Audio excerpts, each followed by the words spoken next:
주현절 후 6번째 주일인데, 주현절기 마지막 주일인데, 제가 지지난 주일에 말씀드린 대로 주현절기라는 것은 말 그대로 주님이 이 땅에 나타나신 그것을 기뻐하고 기념하면서 지키는 절기가 주현절기다. 그래서 특별히 주현절기 가운데는 이 땅에서 주님께서 계시면서 행하셨던 그런 아름다운 사역과 주님의 삶을 깊이 묵상하면서 주님을 닮아가려고 애쓰고 경건훈련하는 그런 절기가 바로 주현절기다. 그렇게 말씀을 드렸는데 어떻습니까, 여러분? 지난 6주간 동안 좀 주님 닮아가려고 많이 좀 기도하고 노력하고 그렇게 하셨습니까? 네. 그러니까 교회력 절기를 다음 주부터는 사순절인데, 사순절은 우리를 위해 십자가에 달리신 주님의 고난과 그 놀라운 사랑을 깊이 묵상하는 그런 절기거든요. 절기를 지키는 이유는 바로 주님의 삶과 사역과 사랑을 깊이 묵상하면서 감사하고 주님 닮아가려고 하는 거예요. 자, 오늘 우리 주현절기 마지막인데, 오늘 마지막 주일에 우리는 주님께서 가르치셨던 많은 말씀 중에 백미라고 할 수 있는 산상수훈의 가르침을 우리가 오늘 말씀을 통해 들으려고 합니다. 여러분 잘 아시는 것처럼 이 산상수훈은 어떤 말씀이냐? 이것은 구원받은 하나님의 백성들이 어떻게 살아야 되느냐에 대한 천국 백성의 윤리를 가르쳐주는 그런 말씀이 바로 산상수훈의 말씀이에요. 다른 말로 말하면 주님의 제자들의 삶의 방식, 삶의 길이라고 할 수 있는 제자도에 대해서 가르쳐준다, 이렇게 말씀드릴 수 있는데, 자, 그런데 오늘 말씀에 보면, 산상수훈 가운데 있는 오늘 말씀에 보면 주님께서 우리에게 아주 두렵고도 놀라운 그런 말씀을 하는 것을 보게 됩니다. 다름이 아니고 이런 말씀이에요. 너희의 의가 서기관과 바리새인보다 더 낫지 못하면 결단코 천국에 들어가지 못하리라는 말씀이에요. 20절 말씀이죠.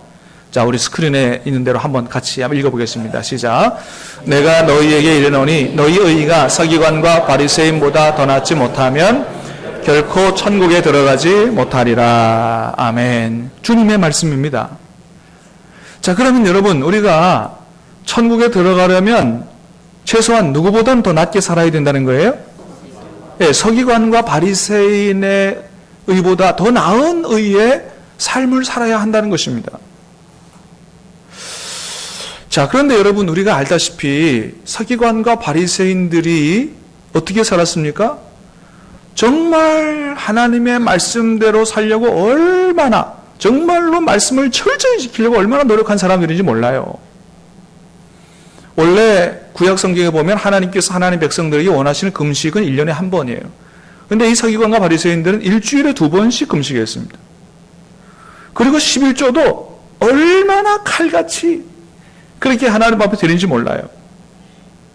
지금도 저 이스라엘에 가보면 사바트 엘리베이터라는 게 있어요. 제가 몇 번 말씀드렸는데 이스라엘의 엘리베이터가 다 똑같은 엘리베이터가 아니고 어떤 엘리베이터는 사바트 이렇게 적어놨어요. 사바트 엘리베이터가 있는데 그게 뭐냐 하면, 사바트라고 하는 말은 안식일이란 말이죠. 구약 성경에 보면 하나님께서 안식일에는 어떤 노동도 하지 말라 이렇게 말씀하셨기 때문에 지금도 이 바리새인의 후예들이 우리는 이 말씀을 지켜야 된다, 어떤 노동도 하지 말라 그랬으니 우리는 엘리베이터의 버튼을 누르는 그런 노동도 우리는 안 하겠다. 그래서 이 사바트 엘리베이터는 버튼을 누르지 않아도 매 층마다 섰다, 문 열렸다, 닫혔다, 또 2층가 섰다, 문 열렸다, 닫혔다, 이게 자동적으로 그렇게 되도록 그렇게 설계를 해놓은 그런 엘리베이터가 바로 사바트 엘리베이터예요. 그래서 우리 같은 사람 잘 모르고 그 엘리베이터 타면 10층 가려면 몇 번 섰다가 열려야 돼?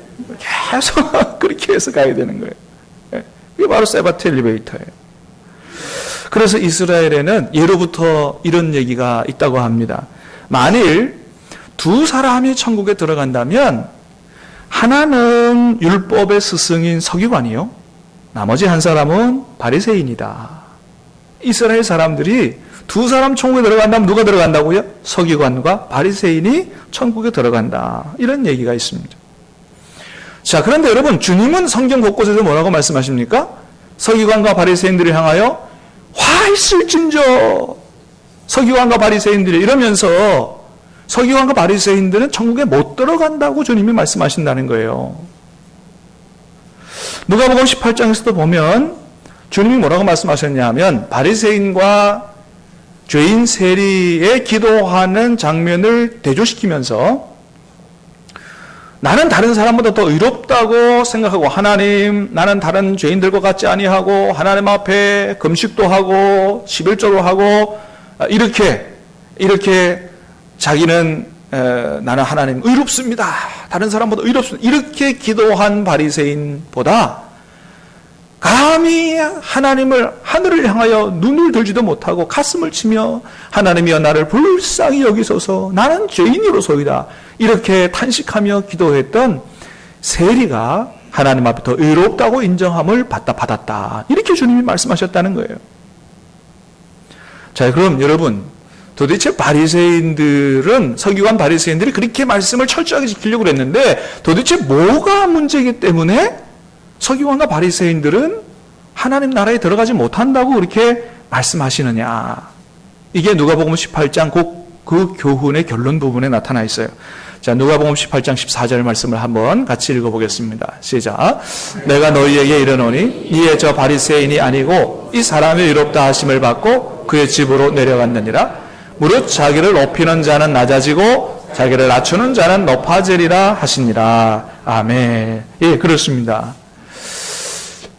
바리새인이 갖는 문제는 두 가지인데 하나는 뭐냐 하면 자기를 높였다는 거예요. 그러니까 한마디로 말하면 자기의 의로 구원받을 수 있다. 이렇게 생각한 이것이 문제라고 하는 것입니다. 얼마나 율법을 철저히 지키니 몰라요. 할례를 받고 모든 절기를 다 지키고 금식을 2번씩 하고 11조 다 지켰어요. 자, 이런데 이 바리새인들이 어떻게 생각했냐 하면 나는 이렇게 하나님의 말씀을 철저히 지키니 나는 의롭고 그래서 나는 이 나의 의로움으로 얼마든지 구원받을 수 있다. 이렇게 생각한 이것이 문제라고 하는 것입니다. 여러분, 그러나 여러분 한번 생각해 보십시다. 저와 여러분 우리의 의로 구원받고 천국에 들어갈 수 있습니까? 그렇지 못합니다, 여러분. 아무리 우리가 하나님의 말씀을 잘 지킨다고 해도 내가 볼 때 내가 잘 지키고 의롭지 하나님이 보실 때 하나님께서 의롭다고 정말 의롭다고 말씀하시는 그 기준의 100%를 우리가 채울 수가 없다고 하는 거예요. 로마서 1장 29절 이하에 보면 하나님께서 사형에 해당하는 죄를 21가지 대표적인 죄를 말씀하셨는데 그 중에 뭐도 있다고요? 수근수근하는 죄도 뭐에 해당한다고요? 사형에 해당하는 죄로 수근수근하는 죄, 남을 뒤에서 험담하는 우리가 생각하기에는 별것 아닌 죄, 이런 죄도 하나님 앞에는 걸리는 죄고 천국에 못 들어갈 죄라고 주님께서 말씀하신다는 거예요. 그러니 여러분 어떤 사람이 자기의 의로 그렇게 천국에 들어갈 수가 있냐는 거예요. 아니 그런 정도가 아니고 주님의 말씀을 다 자세히 보면 마음으로라도 하나님 앞에 죄를 지으면 천국에 못 들어간다. 그러니까 자기의 의로 천국 들어가려면 마음으로도 전혀 죄를 짓지 않아야 그래야 하나님의 기준에 100% 맞아서 천국에 들어갈 수 있지. 마음으로라도 그런 나쁜 생각 가지면 안 된다. 그러니 어떤 사람이 자기의 의로 천국에 들어갈 수가 있겠느냐 하는 거예요. 그러니까 뭐 금식 2번 하고 뭐 11조 한다고 천국에 들어갈 수 있는 게 아니라고 하는 것입니다.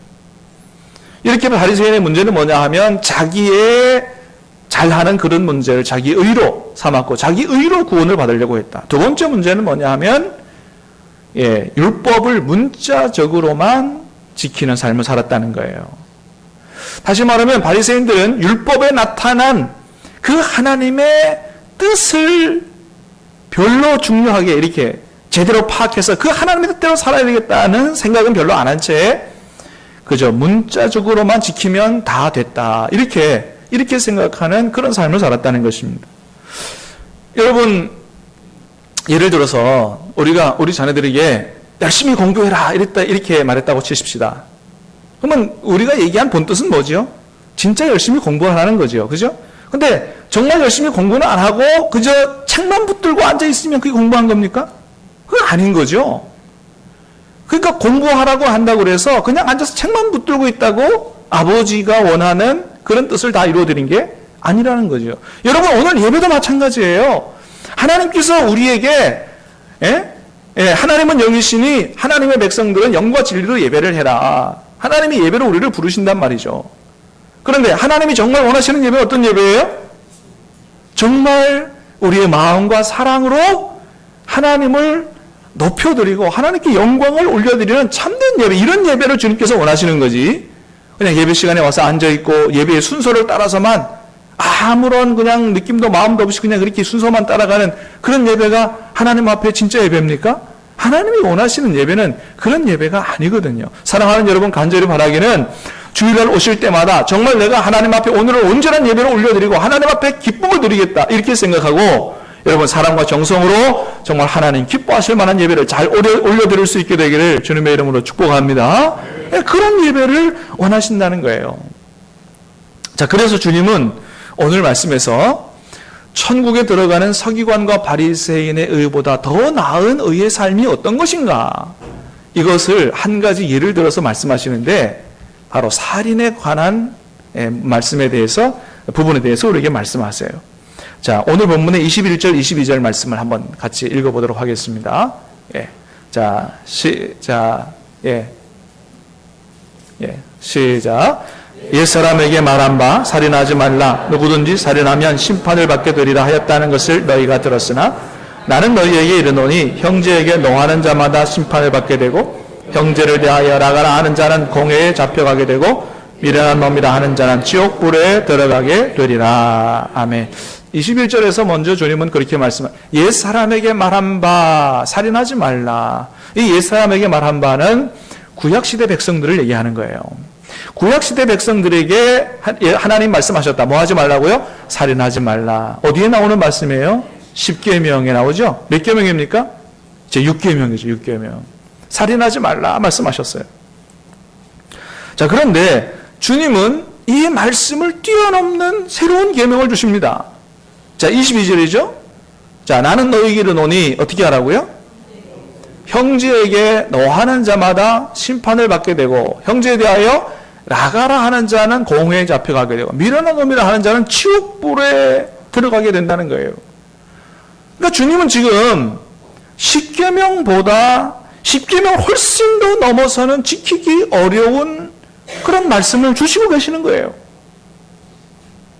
여러분, 왜 주님은 이렇게 구약 성경에 있는 10계명보다 더 어려운 계명의 말씀을 주시는 거죠? 그거는 우리가 처음 읽었던 17절에서 말씀하신 대로, 자, 17절 말씀 한번 볼까요? 시작. 내가 율법이나 선지자를 폐하러 온 줄로 생각하지 말라. 패러온 것이 아니요 완전하게 하려 함이라. 자, 율법이나 선지자를, 이건 구약 성경을 얘기해요. 율법과 선지자 이렇게 나오면 구약 성경 전체를 얘기하는데 주님은 뭐라고요? 그 구약에서 말씀하신 율법을 어떻게 해요? 완전하게 하려고 오셨기 때문에 그렇다는 거예요. 다시 말하면 뭐냐 하면 하나님께서 구약 백성들에게 10계명 계명 주셨는데 하나님께서 10계명 이 계명을 주신 본래적인 하나님의 뜻이 뭔지를 바로 가르쳐 주시기 위해서 오셨다는 것입니다. 그래서 오늘 다 말씀 읽진 않았지만은 이 이후에 나오는 말씀을 보면 간음에 대하여 뭐라고 말씀하시냐 하면 10계명 7계명에서 간음하지 말라 했지만 실제로 간음을 안 했다고 하나님의 뜻대로 다 잘 산 게 아니고 여자를 보고 음욕을 품는 자마다 다 간음한 자가 되니 진짜 하나님의 뜻은 뭐라고요? 마음으로도 여자를 보고 음욕을 품지 않는 그러한 삶이 본래 하나님이 우리들에게 원하시는 삶이다. 이것을 가르쳐 주신 것입니다. 물론 여기서 말하는 여자를 보고 음욕을 품지 않는다고 하는 것은 결혼을 하지 않은 남녀 청춘들을 보고 얘기하는 게 아니에요. 여기서 말하는 여자라는 단어는 헬라어 귀네라는 단어인데 주로 유부녀를 가리키는 단어입니다. 처녀를 가리키는 단어는 파르데노스라고 하는 헬라어가 따로 있어요. 여기 쓰인 건 뭐라고요? 유부녀. 그러니까 하나님께서 인정하지 않은 불륜을 저지를 수 있는 그런 대상에 대한 음욕을 얘기하는 거예요. 그거 안 된다는 거죠. 그 하나님 원하시는 게 아니라는 거예요. 그러니까 그런 대상을 보고는 절대 그런 생각을 하면 안 된다는 것입니다. 그건 하나님의 뜻이 아니라는 거예요. 이혼도 마찬가지입니다. 이혼에 관해서도 구약에서는 뭐라 그랬냐 하면 여자에게 수치될 만한 일이 발견되거든. 어떻게 해요? 예, 이혼 증서를 써주고 이혼할 수 있도록 그렇게 허락을 했습니다. 그러나 예수님께서 뭐라고 말씀하시냐 하면 그가 본래 하나님 뜻이 아니라는 거예요. 왜 그러면 구약 성경에서 이혼할 수 있도록 그렇게 허락을 했느냐? 그거는 성령을 받지 못한 구약 백성들은 본래적인 하나님의 뜻인 차원 높은 그런 삶을 살 수 있는 능력이 없기 때문에 그들의 완악한 마음으로 인해서 일시적으로 자선책으로 주신 말씀이지, 성령 받은 너희는 이제 하나님의 뜻을 따라 살 수 있는 능력을 받았기 때문에 본래적인 하나님의 뜻은 이런 것이라고, 그래서 하나님이 짝지어 주신 것은 그것을 배우자가 간음한 연고 외에는 그건 허락하십니다. 왜요? 간음을 했다고 하는 것은 이미 하나님 앞서 결혼이 깨졌다는 거예요. 결혼관계 깨졌다. 그래서 예외 적용이라기보다는 이혼 절차, 이미 깨진 결혼을 수순을 밟는 이혼 절차를 얘기하시는 거지, 본래적인 뜻은 뭐라고요? 하나님이 짝지어 주신 것을 사람이 나누지 못한다고 본래적인 하나님의 뜻을 말씀해 주신 것입니다. 여러분, 오늘 본문에서도 마찬가지예요. 살인에 대해서 본래 하나님께서 우리에게 하나님의 형상을 따라 창조된 우리에게 하나님의 본래적인 뜻을 말씀해 주시는데, 그것은 문자적으로만 살인 안 했다고 살인 안 한 게 아니에요. 뭐라고요?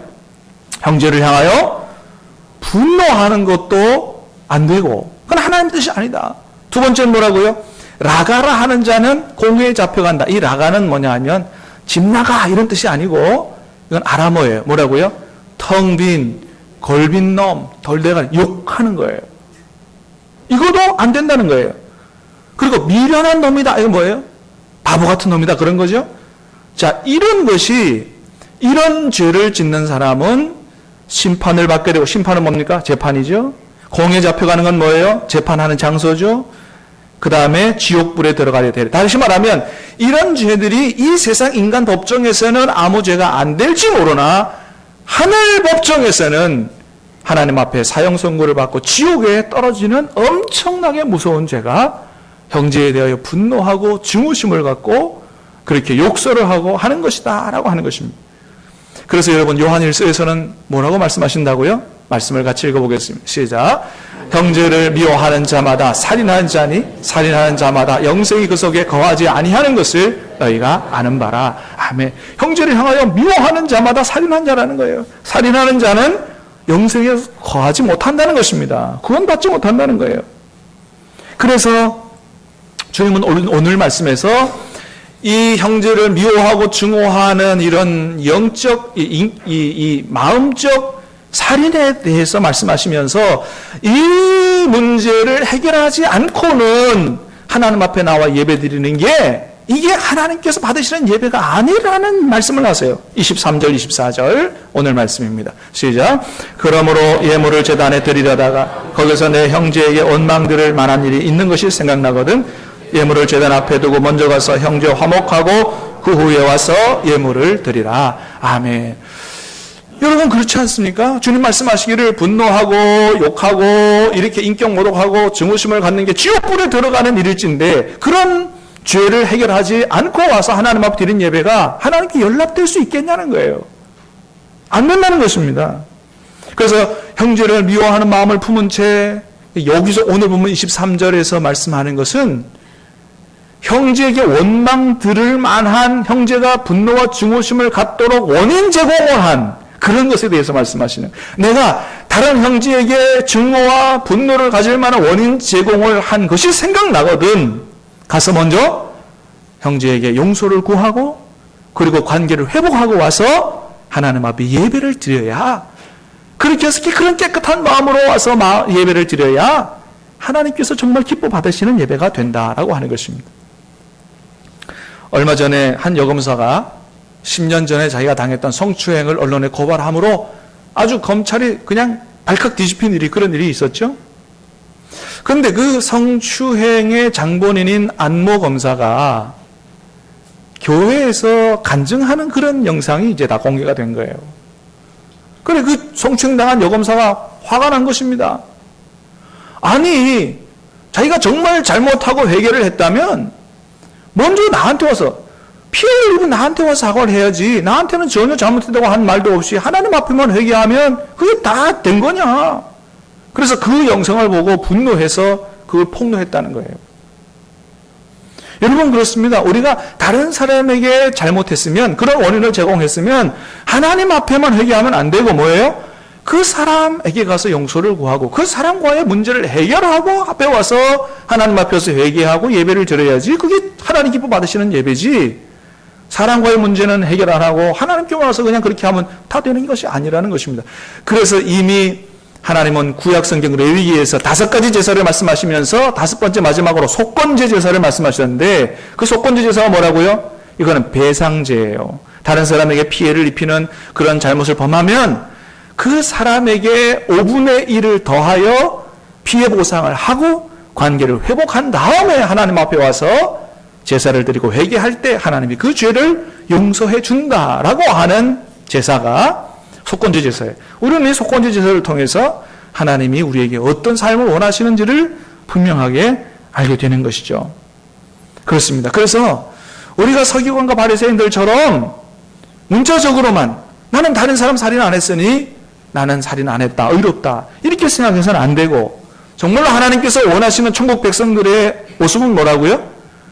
마음으로도 형제에게 분노하거나 증오심을 갖지 않고 그런 원인 제공도 하지 않고 정말 하나님을 사랑하고 이웃을 사랑하는 그런 마음을 가지고 와서 하나님 앞에 예배 드릴 때 이게 하나님 앞에 연락되는 예배요. 이게 천국에 들어가는 서기관과 바리새인의 의보다 더 나은 그런 천국 성도들의 삶의 모습이다 말씀하시는 것입니다.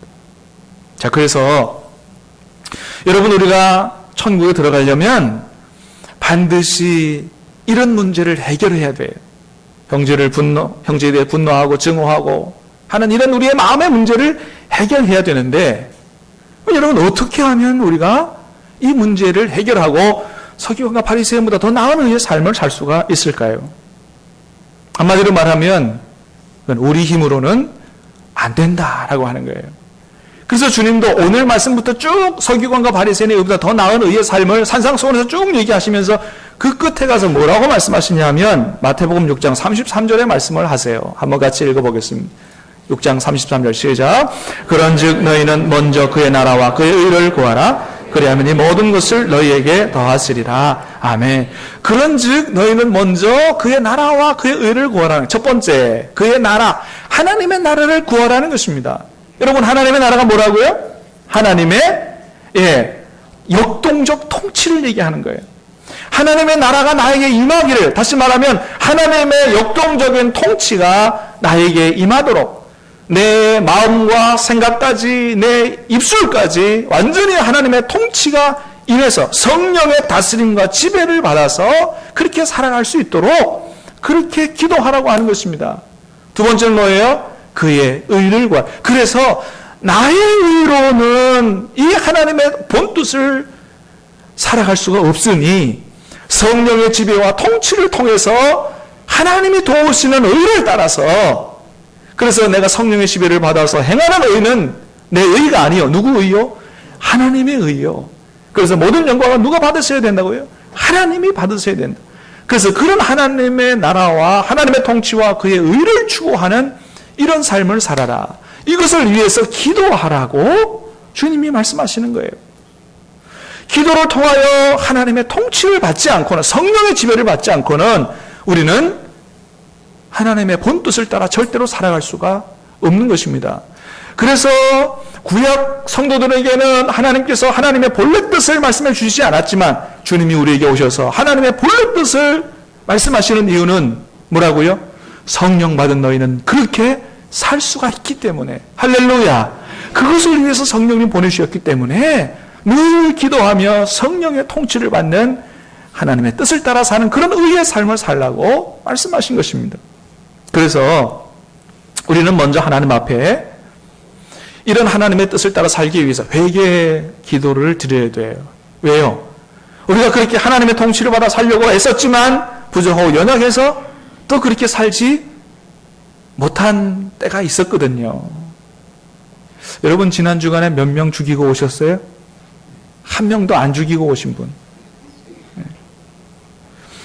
여러분 우리가 예배를 시작하면서 제일 먼저 하나님 앞에 회개 기도하는 시간을 갖는 이유는 우리가 애쓰고 노력해도 정말 마음으로도 그렇게 추하고 악한 생각을 안 하고 완전하게 하나님의 뜻대로 살 수가 없었기 때문에 하나님 내 생각으로 지은 죄도 다 용서해 달라고, 이제는 정말 성령의 지배를 받아서 하나님의 뜻대로 살게 해달라고, 그렇게 하나님 앞에 우리의 어느 행실과 마음으로 지은 모든 죄를 그렇게 내어놓고 용서를 받는 것입니다.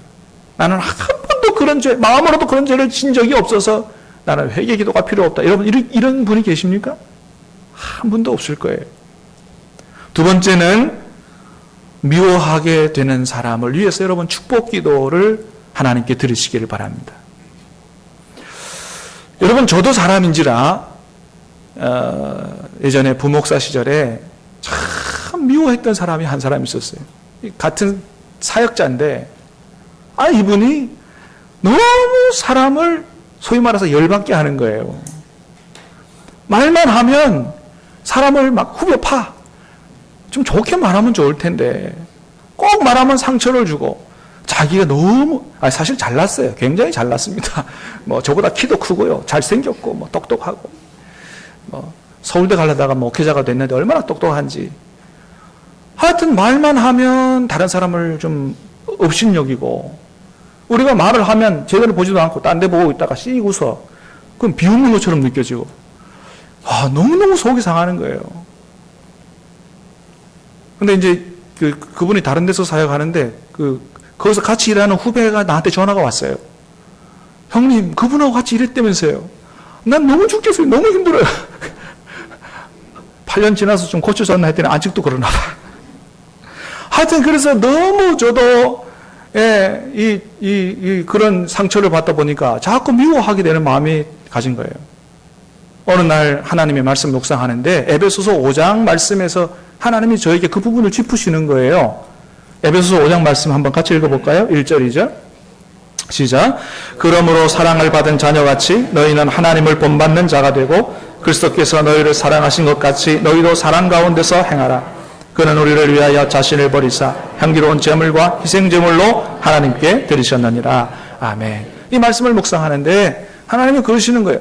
사랑을 받는 자녀같이 너희는 하나님을 본받는 자가 되고 그리스도께서 너희를 사랑하신 것 같이 너희도 서로 사랑 가운데서 행하라. 하나님 이 말씀이 살아있고 운동력 있는 말씀으로 내게 확 부딪히면서 뭐에 대해서 말씀하시는지를 내가 아는 거죠. 그러시면서 하시는 말씀이 내 마음속에 들려주어지는 하나님의 음성이 권 목사야, 네 사람 죽이겠다, 그런 말씀하시는 거예요. 그래서 제가 깜짝 놀라서 제가 사람을 죽이다니요. 근데 걔 그렇게 미워하잖아. 내가 가만 보니까 너 언제 한번 기회가 되면 너 걔한테 한 방 먹이겠다, 그러시겠네. 참 하나님이 내 마음속에 있는 그 깊은 생각을 어찌 그래 다 아시는지. 여러분 말씀 앞에 벌거벗은 것 같이 다 드러난다 그랬어요. 내 마음속에만 갖고 있는 그 생각을, 그래 네가 그래 언제 한번 보자, 기회가 되면 내가 한 방 먹이지, 이런 생각을 갖고 있었는데 그걸 하나님이 딱 짚으시는 거예요. 그러시면서 하신 말씀이 안 돼, 너 안 돼. 내가 너를 사랑하는 것 같이 내가 그 친구도 사랑해. 네가 내 아들인 것 같이 그 친구도 내 아들이야. 그러니 너 그 친구를 위해서 축복 기도해. 그렇게 말씀하시는 거예요. 그런데 여러분 그 말씀을 받고 축복 기도가 금방 나옵니까? 안 나옵니까?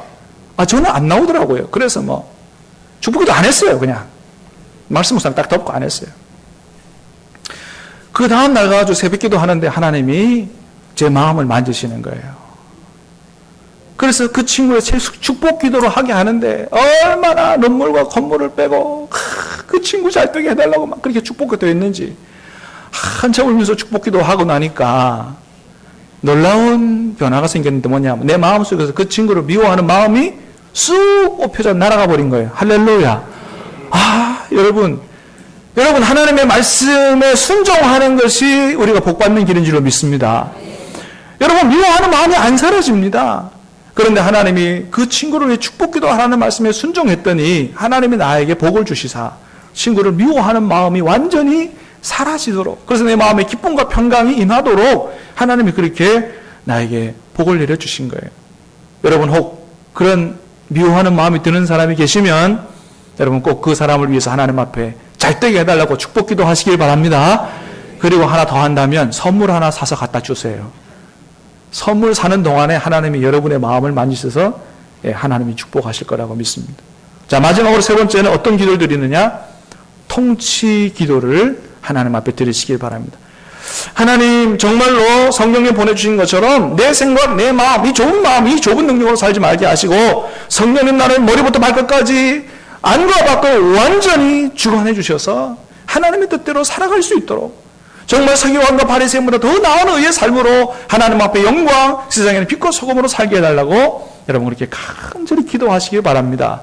그러면 하나님이 여러분의 기도를 들으시고 여러분을 압도하는, 우리의 생각과 마음, 미움, 분노 모든 것들을 압도하는 하늘의 평강과 기쁨을 충만하게 부어주시는 줄로 믿으시기를 바랍니다. 제가 경험해 본 바에 의하면 그렇다는 거예요.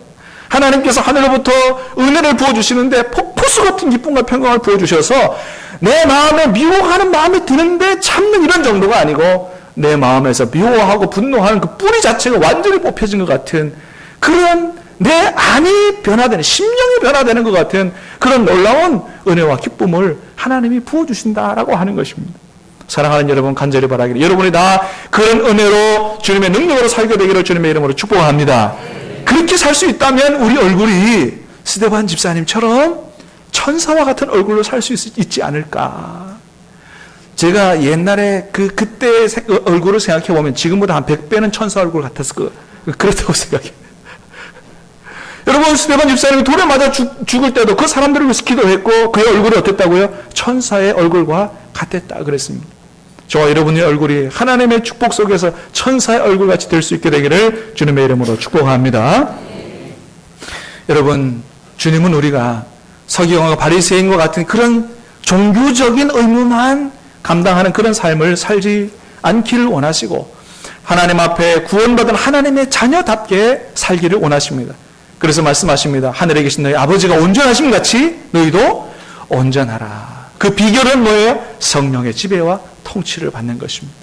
날마다 말씀과 기도로 성령의 지배를 온전하게 받을 수 있게 되기를 바라고 하나님의 자녀답게 천국의 백성답게 사시기를 주님의 이름으로 축복합니다.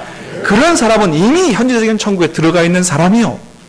그렇게 사는 모든 성도들은 미래적인 천국에도 다 반드시 들어가게 될 줄로 믿습니다. 우리 같이 찬양하고 기도하겠습니다. 우리 찬양을 바꿔서 하겠습니다. 스크린에